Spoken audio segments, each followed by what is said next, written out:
From the world of John Wick, Ballerina. You're so corny. I'm so corny right now. I'm sorry. So I'm sorry. No, not at all. Forgive me. No, not at all. It's wonderful. That was really great. God. I actually really had a good time. Obviously, we liked the movie. For sure. No, okay. For sure. I had a wonderful time. I'm really interested to get into this whole idea of why you didn't like it as much as I did. It's...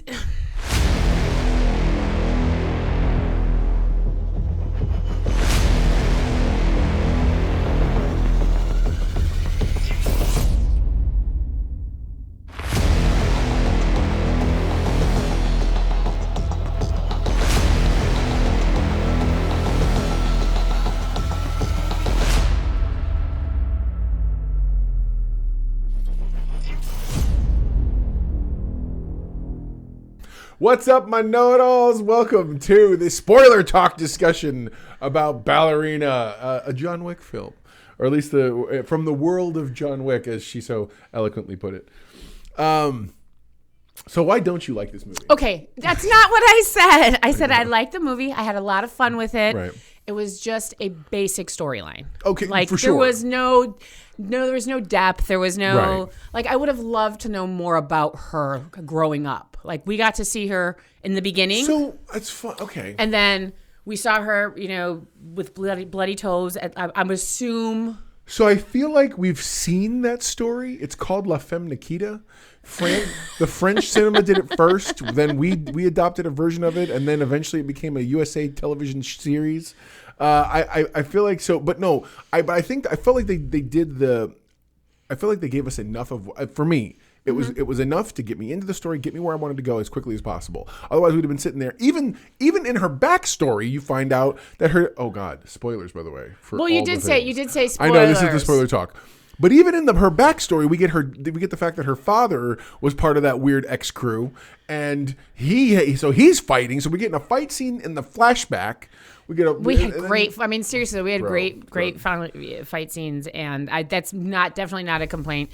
Yeah, the choreography for this thing was unreal. Where we sat in the theater, and I would love to have known if the people behind us, even farther back, felt every explosion like we did, bro. Oh. Like it pulled you in. So we went to an AMC theater, and the AMC theater had it was specifically one with Dolby, like the Atmos sound. So every time there was a concussion grenade or something exploded, it was a concussion. You felt it, in your seat. You felt the rumble, the blowback, everything. Mm-hmm. It was just unreal. Was startling in the flashback scene. I will tell you that because I was not expecting that at all. No, for sure. But I did like the movie. Please don't understand that. Ana de Armas. I think she did an amazing job. She did. So this, to me, is how you do a heroine without having her be a Mary Sue. So, she gets tussled and beat up and knocked down and whooped up and just constantly. And she keeps getting back up. And every time she gets up, it's very Keanu Reeves in terms of like, you can tell she's exhausted. Oh, yeah. She's like, I can't do my God. But then she finds the will. And then she pushes forward. Well, and they gave her that little pep, that one lady, I can't remember her name off the top of my head right now, not the actress name, but her character name. Yeah. But she gave that speech about like that pep talk, like do whatever you have to do, cheat if you have to. Which it's funny, once she got that permission, and then it was no holds barred. And then she said, "Fight like a girl," and you had a problem with that. I did. Why? Why do you have a problem with that? And when did you stop being a feminist? Wow, we went that far. No, I don't know. It was part of it was just like that's kind of cheesy. So, but then I was just like, because I have a shirt, and this is probably why I didn't care for it. I have a shirt. It's a breast cancer wearing a shirt. Sure. It says "Fight like a girl." So I was just kind of like, I know I'm gonna get I don't know if you're gonna get comments and craziness because I said that, but I was just like, fight like a girl, really? Like, how, and then my question is, how does a girl fight? Right. Like what? I don't know. I mean, so. Well, I hear you. Okay.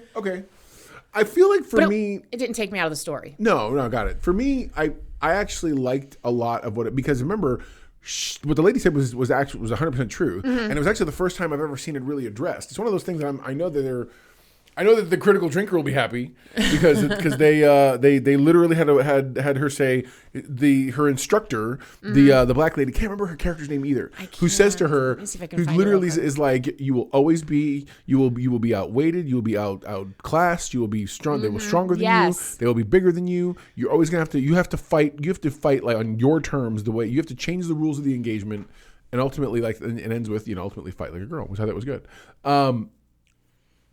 For me, it was the movie saying, okay, we're not going to let her pretend to be a battering ram, just beating up bigger men. She's going to have to work for it. She's going to have to use weapons and guns and whatever else she's got. I'll give you that. She's going to have to, fight dirty, fight whatever, and all these things. And I it sort of, I feel like, set the tone, because the minute Wick shows up, the minute John Wick shows up, she tries to fight him the same way she fought everybody else, and he clobbers her. Yeah, he is like not even hearing it, and she is so outclassed by him, and it made me happy, because I was like, okay, cool. He's not there to do. There's a wrestling term called putting her over the top, which is basically when you put somebody over the top, you're there to do a work or a job. It's a whole wrestling. It's a whole thing, nomenclature thing. But literally, what it means is the better wrestler, the higher profile wrestler, is there to make you look good, right, and to prove through you either losing it, having a hard time with it, whatever, they're going to put you over, and people are going to go, oh, that's someone to look at. That's what I was afraid was going to happen. That did not happen. It did not happen at all. No, I was really happy at all. So she gets not only her butt kicked, but she just leaves. So there's this really great after all that workout stuff, which that's actually the first time she meets John Wick. So that places this in time. Right, it's when he was getting his ticket punched to get out. And then I'm like, he went off. And so that was. We think it gapped into 3. Yeah, as he's walking out the door, she stops him. Oh, yeah, and is literally like, "Hey, how did you get out? How did you this and that?" And he's like, "I went through the front door." And she's like, "No, but like, what did it take?" She's like, "You can go right now." He's like, "It's always your choice. You can leave right this. You can leave right now." And she doesn't do it. But then later on, she reminds him of that. Anyway. What I was getting at, forgive me, they do that brief time jump. And now, because she goes on her first mission, which is to protect some business guy's daughter or whatever. Because I didn't realize this. They really paint for us who this group is, John Wick's group is. The Russian group. They're the bodyguards. They're the female bodyguards. Their job is to protect. They are not... quote unquote, they kill obviously. They can be an assassin, but at the same time, right. they have to. What did they call it? You always protect your charge or something like that. Yeah. Who you're in charge of. Yeah. Funny. I thought that entire scene was a test. So did I at first, and then she beat the crap out of But the then last when she guy. took with the claw, the hammer claw, and started really stabbing at the guy, I was like, oh, it's got to be real. Well, I think maybe it was a test. I don't know. But didn't everyone in the club, they're just ignoring That's the what mass I've violence always happening. loved about John Wick is people mind their own business while somebody's getting their butt kicked. And it's always at a really loud club, and where the gunshots get hidden, so you can't hear so much, or people are like, did I hear something? And you just keep Did going. you notice that they were in an ice castle? Yes. Okay, I wasn't sure if you realized that's where they were. Cool. Okay. I liked in general, as usual with every of the Wick movies and Wick's World movies, the soundtrack was amazing. I can't wait. We need to get. I'm going to look that up to see now that it's been the movie's been released. Yeah, the music was next It was level. pretty good, and I was jamming to it too at the end. I'm like, this is awesome. No, for real. And they always have really good soundtracks. Well, I was listening. It's so funny. Beforehand, getting us kind of ready for in my own head, I was. What was I listening to? I'm trying to figure if I've got my I want to talk about one more part. This is what I was listening to before we left. I'm only going to play a second because I'm telling you we're going to get demonetized for it. Yep. Okay. That before we left, that was my playlist that I was listening to trying to get into that vibe. So, I got a compliment as we left the theater on my suit. Yeah. Oh, you did? Because, someone goes, hey, man, nice suit. I was like, right on. Bro. Nice. Because I'm like, come on. I'm going to see John Wick. This is the closest thing to cosplay we I'm going to get to get. totally looked like we were coming out of work, though. No, for real. Remember back when we used to have a studio? Right? Yeah, we wore suits all the time. So I got to say something because when they were fighting, John Wick and when they were fighting. Eve, thank you. Or Ana de Armas, whichever one. I think that light bulb went off in his head about revenge. Because he's telling him you gotta leave. When she talked to him after he had punched his ticket. Yeah. You can. It's 2 months later. Well, yeah, it's 2 months later, but at the same time, which I did not know she that much goes, time had passed. all this over a puppy. And he's like, it wasn't just a puppy. So the whole revenge thing, I think, put a light bulb on John Wick. Sure. So he's like, you just leave. And then he stopped saying that. Yeah. The minute she said what happened. Yeah, because it reminds me of that. Like we talked about in the car briefly. When he saw Halle Berry's character in the second or third movie. I think it was the third movie. No, it was the second movie. Yeah, third movie. Sorry, third movie. Yeah, this is before the. And Halle Berry's she's like, he shot my dog, and John's like, yeah, I get that. Like I get it. You're like, yeah, no, totally. So yeah, same. I feel like you're right. I think he definitely was like. That's why he says to her, because he looks at his watch. It's 11:32. Yep. And he goes, "You have until midnight. If you don't get it done by midnight." I have to do the next. I got to do my job. Right. And I was like, oh.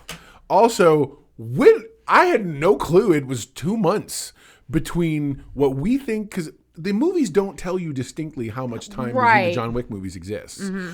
So when he gets his ticket punched in the second movie, and that means he's going to the third movie, right? And that's 2 months from there to there. And I was like, oh, okay. It kind of put some pieces together, I think, in our head, right? Mm-hmm. So now you understand a little bit better the time framing behind everything. Yeah, I agree. Winston's awesome. Winston is great. Bro. He is really good. Hold on. Okay. Oh, you're going to say Lance it. Reddick, bro. I knew it. The minute he showed up, I was like, like my breath caught a little bit in my throat. He's so good at that character. Golly, he's good as that character. We like to do this and say, you know what they should have done. I mean, we always try to write the better story. I would have liked Norman Reedus' character to be just a little more. Because the premise was to make sure the little girl was safe and saved. Okay. I just feel like, I don't know, what if they teamed up? I mean, but that wouldn't have told her story. I mean, I get that. But I just wish he would have gotten a little more screen time, because his character is pretty cool. He was trying to pull his daughter out of the cult. So that, to me, I was like, that would have been cool. So that's the whole premise that threw me off, and you kept reminding me. That this other group is that they're not a tribe, they're not a family, they're a cult, straight up. And I want to know one thing. I feel like Chad Stahelski and his crew over there who make these movies were like, one night they're all kind of drinking, trying to figure out what they're gonna do, and they watch Hot Fuzz, the movie Hot Fuzz, and it's the scene in Hot Fuzz where all the villagers have guns and they're all fighting him, and he's like, what if we do that for seriousness? Yeah, what if we took this seriously? I mean, that would be because that's basically what it was. This was the serious version of that scene. I know it seemed like I was reminding you that it was a cult, but I was more excited that oh my God, it's a cult. You know, that it was more the excitement of that they didn't do it as a family. They didn't do it as a tribe. It's a cult, and everybody is born into it. So, dude's the leader of and I know the actor's face. I can't think of his name. Gabriel Byrne. Oh, good for you. So I have it up. Gabriel Byrne, thank you. Gabriel Byrne, he has this really cool moment where he explains to her what that town is. Yes, they're a cult, but it's not a cult the way we might think of it. Like it's not those weird religious fanaticism. Yeah. What it is these are all former assassin war fighter people, probably people who either and who wanted to leave and start a family. That's exactly what I think this was. But the trick is they're allowed to do that, but their children have to be trained up. And he's very explicit. He goes, we don't hide what we are. Like, unlike the Russian name, I forget what they're called, but the group he's unlike them who try to play it off. At least we knew we're very open about what we do. Right. So going back to what you said about a flimsy story. Basic, yeah. Very basic story. I think for me, the defining moment that said, "Oh, you guys aren't really worried about story as much as I might want you to be." Her sister.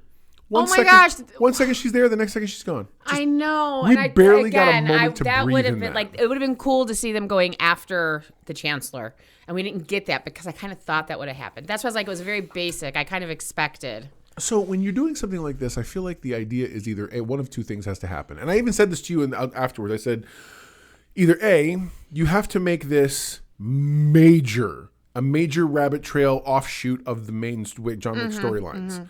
Or it's got to be what it is. It's a one-off. It's enough to establish a character, establish a set of series of events, and move forward. Yeah. And that's what this ultimately is. For me, the big thing was I would have loved, because when she's talking to him, John, I would have loved for there to have been something she says, something she does that would have connective tissued us to the next movie for John Wick, in that maybe something she said was the thing that motivates him to not give up, to take on the thing. Well, that's why I said I think the whole revenge thing was kind of weak. He was out for revenge at the end of the first movie because of the dog, and she's out for revenge because dude killed his family, her family. Even if it's like, and you know what? Another thing I thought that we were going in the very, very beginning, when it turns out that we're in a flashback, because the writer in me, I would have loved to have seen Ian McShane. We start the movie, and we start it at John's gravesite, the same place they were in the beginning. And what you do is have her. Let it be the end of the last movie, movie 4, John Wick Chapter 4, and let her step up next to him, and like she's there to visit, like she realized, she goes, and he's like, where did you come from? How'd you get here so quick? Whatever. Right. And she's like, I was working nearby, and it's like, you know what I mean. But the thing is the way this movie ends, that I kind of dig it anyway. I didn't have a problem with the ending of the movie. No, this movie ends with her having a price on her head, which I'm like. That's just the way these movies go now? Yes. The main star the main character has to have a bounty on their head. What's interesting is I'd like to see there's is it true, or is there speculation we're getting another John Wick? No, they've figured it out. Okay, they have. They've admitted it'd be cool if she a while. appeared. I think it would be cool if they crossed paths. So we had briefly talked about that this is the second, not the first, spinoff of the John Wick movie, because people forgot. I think people forget, because we both loved the Continental. I loved it. I've got reviews on the channel. Please go check them out. I didn't do the review with him, but I definitely watched it. The Continental was a miniseries. It was on Peacock. Yeah. And it was all of a hot minute, but it was really, really. I liked it. I did too. It takes place in the late '60s, early '70s, and it's kind of like how it came to be. Almost. It's how Ian McShane's character becomes the manager of the Continental, and also how he met with the other guy, Lance Reddick's character, as a young man, right? And what they had to deal with, and it stars Mel Gibson is the previous manager. And he is off his rocker. Anyway, yes, I forgot all about that. Oh my gosh, it's good. And go I feel watch the reviews and go. I'm pretty sure you can still find it. On Peacock. Yeah, of course. Worth watching. The director. Let's talk about the director. Sure. I am that oblivious to the fact they did such a good job on her makeup that was Angelica Houston. Bro. And mind you, that was her in all the other John Wick movies. Yeah. So I was completely. So between her and Ian McShane, they had to de-age them, but I don't know. And it was probably a combination of what they're calling digital prosthesis, which is where they basically put dots and stuff on your face, and then they real time in camera. It can blend everything together really well, and then they don't have to do a whole lot of CG after that. Why didn't I realize that was her in like the other freaking movies, man? I feel like it's just like it's one of those like duh moments, you know. But she always does a good job playing the director. She really did. It's funny that you said I would have liked to have seen her grow up. I felt like we spent one scene too many in her past. Like I didn't need to see anything about her friend who left. That story connection, that story beat played no part other than the end. That's right. Other than to introduce the fact that she went to go see her friend's performance. Finally perform. Yeah, the real ballerina. Right. So anyway, whatever. They could have left that out. But again, I did have fun with it. It was just a very basic, like, I will watch it again. And how are we not going to talk about the flamethrowers? Bro, And dueling flamethrowers, and then homegirl. It's such a John Wick thing. And it's such a moment it's the moment from the trailers. Everybody's yes. Which is she gets the fire hose out of the thing, and she bursts out as dude's gonna shoot her with the thing, and it's literally water versus fire. It is. It's intense and very, very good. It's fun to watch. It was fun. My watch went off telling me it was a loud environment. Totally. Oh my god. So what was your rating, sweetheart? All right. So I'm sorry. Are we finished reviewing? Is there more?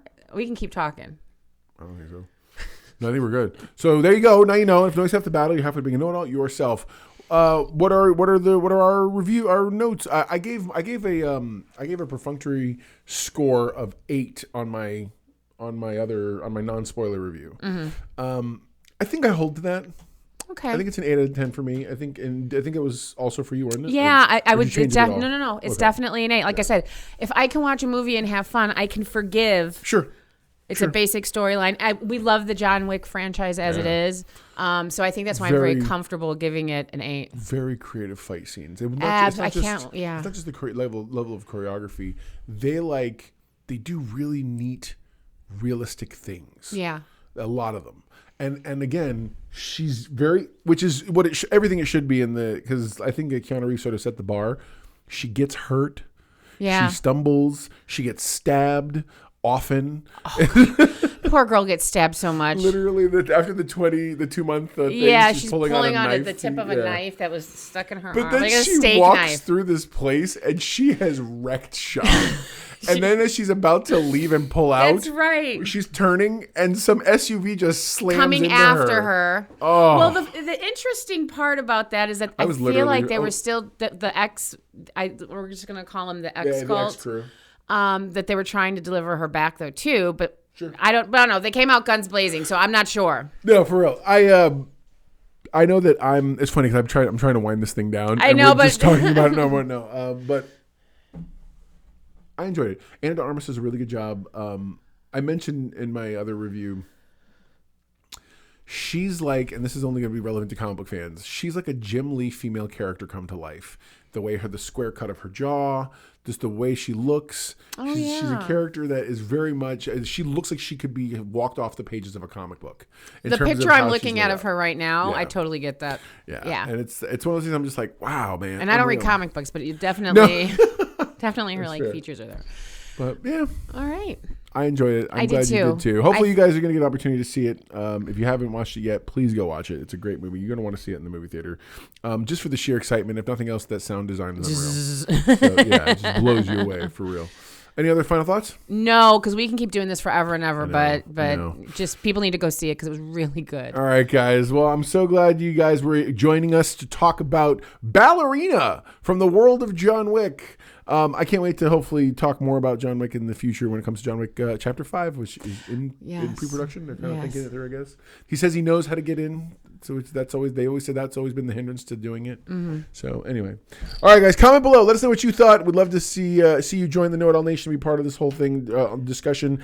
I can't wait to talk more with you later. All right, guys, never forget. Everyone loves a know-it-all. Bye, guys. Bye-bye.